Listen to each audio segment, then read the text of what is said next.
When an avoidant finally breaks, the moment their walls collapse. You ever watch someone who spent their whole life building walls suddenly realize they're standing in a prison of their own making? It's a surreal moment. Not loud, not dramatic, but incredibly human. Because when an avoidant finally breaks, when those walls crack and the armor falls away, it's not weakness, it's strength, it's a turning point. It's the moment they choose truth over control. See, avoidants don't avoid love. They fear the cost of being seen. They've learned, often young, that vulnerability equals pain. That connection comes with conditions, that love isn't always safe. So they run, not away from you, but from the feeling of being known. And then one day, something changes. It's not always an explosion. Sometimes it's the smallest thing, a question, a goodbye, a moment of silence that makes them realize this isn't working anymore. They break down not because they're weak, but because hiding has become unbearable. This moment, it's sacred, it's terrifying, and it's hopeful because now they're finally standing on the edge of something real. If you love someone who's avoidant, know this. You can't force them to break their walls, but you can choose whether you're building with them or slowly being buried beneath their defenses. And if you're the avoidant, this is your invitation. Let it fall. Let it all fall. Your survival mode got you here, but it won't take you where you want to go. There's a different kind of power in saying, I'm scared and I'm still showing up. That's when everything changes. That's when connection begins. People often misunderstand avoidant individuals, assuming they're cold, uncaring, or simply not interested in relationships. But avoidance isn't about a lack of desire. For love, it's about fear. Specifically, it's the fear of being fully seen. At the core, avoidants often carry a deep belief that if someone sees the real them, their insecurities, their needs, their imperfections, they'll be judged, rejected, or left. So they build emotional walls, not to keep love out entirely, but to keep control over how much of themselves is exposed. This fear usually stems from past experiences. Maybe it was a parent who only showed affection when expectations were met. Maybe it was a childhood where emotional needs were minimized or shamed. Over time, they learned that closeness was conditional and vulnerability was dangerous. As a result, they trained themselves to depend only on themselves, to withdraw when things get intense, and to stay in control at all costs. Ironically, many avoidants crave connection just as deeply as anyone else. They want intimacy, warmth, and loyalty. But the closer someone gets, the more threatened they feel.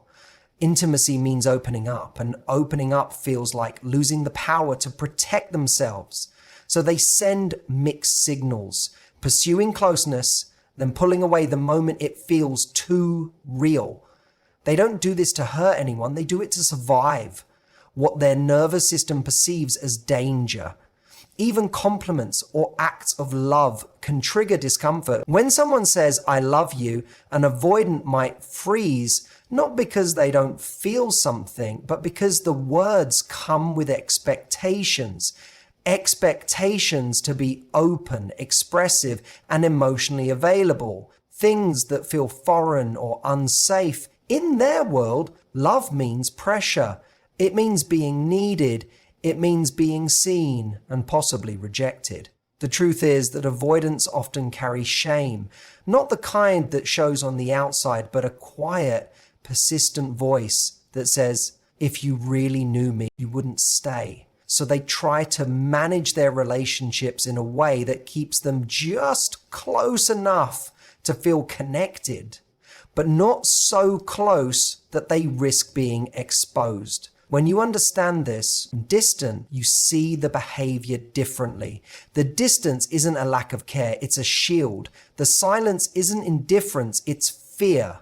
And behind all the emotional self-protection is a person who has never been shown that being seen doesn't have to equal pain. When people imagine someone breaking down emotionally, they often picture an explosive moment, shouting, crying, some grand dramatic confession.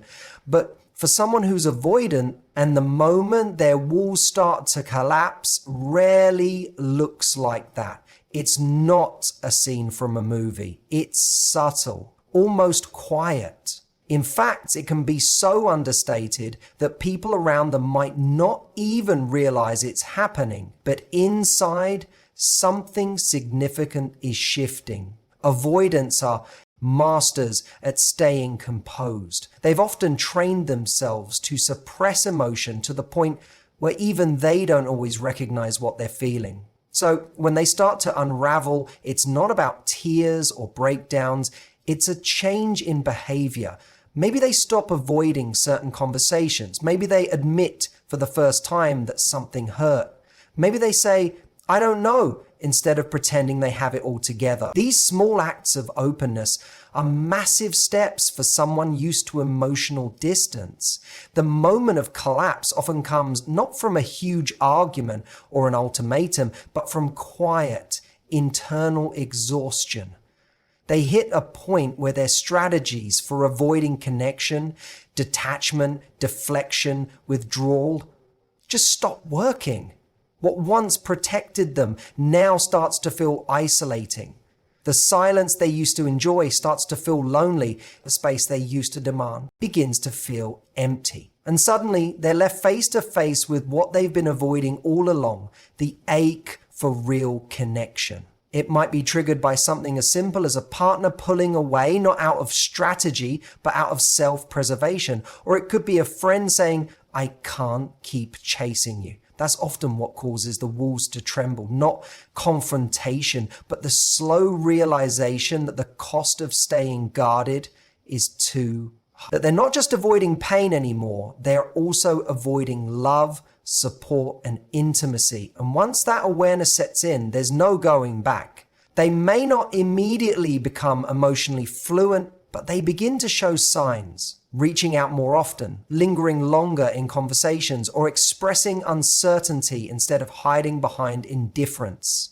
These shifts, though small, are monumental for someone who has built their entire emotional identity based around control and self-reliance. So while the world expects a loud collapse, for avoidance, it's often a quiet unraveling, a sigh instead of a scream. A single sentence instead of a monologue, but in that stillness, a new chapter begins. One where connection starts to feel less like a threat and more like a possibility. There's a common misconception that breaking down is a sign of failure, of being too weak to hold it all together. But for someone with an avoidant attachment style, breaking down is often the very opposite. It's a moment of extraordinary courage. It's the point where they stop choosing control and start choosing truth, even if that truth is uncomfortable or unfamiliar. When the emotional walls finally crack, it doesn't mean they've lost. It means they're beginning to let themselves feel. Avoidants spend much of their lives in survival mode. Their emotional independence isn't just a personality trait. It's a defense mechanism. It's the armor they've worn for years to protect themselves from disappointment, rejection, and pain. They become experts at compartmentalizing, staying cool, and focusing on logic when emotions get too intense. For them, emotional collapse isn't something that happens easily. It takes a long time of running, resisting, and managing until they reach a moment where it no longer works. When they finally hit that emotional wall, when the strategies that once protected them begin to suffocate them. It can feel like everything is falling apart. But what's actually happening is a breakthrough. It's the breakdown of a system that kept them emotionally distant and disconnected. And in that breaking, there's an opportunity to feel something real, to connect in a way they've never allowed themselves to before. They might feel overwhelmed, even terrified, because they're treading into unfamiliar territory. Vulnerability has never felt safe for them, and now here they are, exposed, feeling things deeply. admitting fears, maybe even expressing a need for someone else. These aren't signs of regression, they're signs of growth. Because it takes strength to sit in discomfort instead of running from it. It takes bravery to admit, I can't do this alone, or I need you. This moment doesn't magically fix everything. It doesn't mean they suddenly know how to communicate or open up perfectly, but it marks a shift from resistance to willingness. Willingness to examine their patterns, to be uncomfortable in vulnerability, and to explore a new way of relating. That's the real turning point. The emotional walls may not crumble in a single instant, but a door opens. A door to healing, to closeness, and to building something more authentic. Breaking down, then, is not the end of stability. It's the end of emotional isolation. And in its place, something raw and real begins to grow. Not polished, not perfect, but profoundly human. One of the hardest truths to accept in relationships is that you can't change someone else's readiness. No matter how much you love someone, support them, or show up consistently, you can't force them to tear down emotional walls they're not ready to face. This is especially true when dealing with someone who has avoidant tendencies. Their patterns aren't about you, even though it often feels incredibly personal. Their avoidance is rooted in their own past experiences, fears, and deeply ingrained coping mechanisms. Many people fall into the trap of thinking, if I just love them enough, they'll change. Or if I prove I'm safe, they'll finally let me in. But avoidants don't respond to pressure, not because they don't care, but because pressure triggers the very defense mechanisms they've relied on for years. The more you push, the more they retreat. The more you try to fix, the more overwhelmed they feel. It's not rejection, it's self-preservation. This doesn't mean you have to walk away or stop caring, but it does mean you need to recognize the limits of your role. You can be patient, you can be kind, you can model vulnerability, but you can't heal someone else's fear of closeness if they're not willing to face it themselves. That's their work. Your job is to stay connected to your own boundaries, knowing what you need in a relationship, what you're willing to tolerate, and where your line is between compassion and self-sacrifice. Staying with someone who's avoidant can be emotionally exhausting if you're constantly waiting for them to change. It's easy to start over-functioning, doing the emotional labor for both people, tiptoeing around their discomfort, minimizing your own needs to keep them close, but that's not connection. That's self-abandonment. And over time, it breeds resentment. The healthiest thing you can do is respect their process without losing yourself in it. That means allowing them space when they need it, but not shrinking to fit into their comfort zone. It means expressing your needs without guilt and honoring your emotional truth, even when they struggle to meet you there. Sometimes the most loving thing you can do is step back and let them sit with the consequences of their avoidance.